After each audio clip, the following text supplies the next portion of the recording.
اعطيني الورق ديال الطوموبيل. ما عنديش. ايوا راه عندك غرامه ماليه. واش ما عرفتينيش شكون؟ شكون انت بسلامه؟ انا مدير ديال الشركه الاولى في البلاد. ومن بعد كيفاش ومن بعد؟ خليني نمشي. اهبط من الطوموبيل. لا ما غنهبطش. هبط.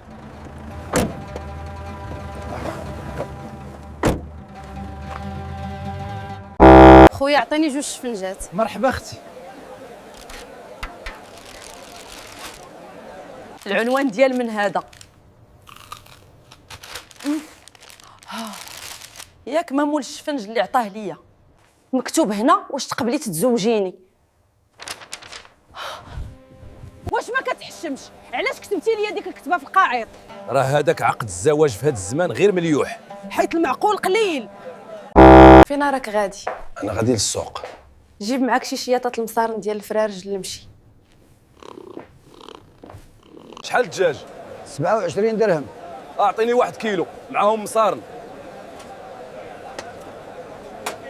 اللحم مع المصارن. شكرا.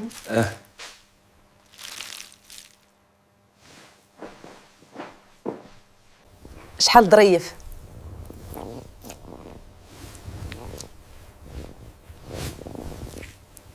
ها هي الخضره جبتها. ما عرفت المش ديالي فين هو من الصباح وهو ما كاينش في الدار. شفت واحد المش بحال تاعك في الطريق مي ضرباتو شي طوموبيل. وانا ري المش ديالي مشى مني وامامه. عكوزتي الا جات بنتك للدار عندك وقلت لك راه تخاصم من عافاك ما تخليهاش ترقد. وعلاش غتخاصموا؟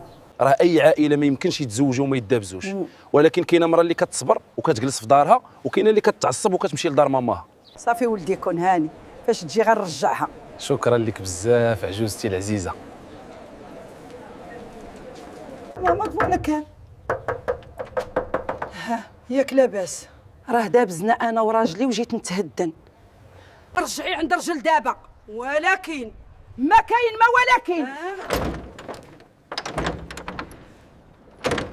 الا جات بنتك للدار عندك فاش نتخاصموا عافاك ما تخليهاش ترقد، رجعيها لعندي. واخا. راه من الصباح وانا مشغوله. انا قلت تعالي، انا قلت لك شنو كاين. عجوزتي راه دابزت انا وبنتك وجيت نتهدن عندك. سير ارجع لدارك. شنو خاص نجيبو في السوق؟ جيب معاك جوج بطاطا وربعه بصفه وجوج مطيشه. واخا. شحال ثقيل هذا الشيء؟ اني مشيت نرتاح.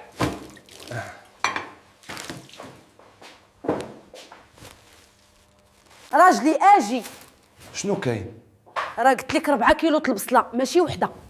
راه البصله واصله للسماء، واش انت لاباس؟ راه كدير 15 درهم. وشنو غناكلو؟ وشنو قشورها.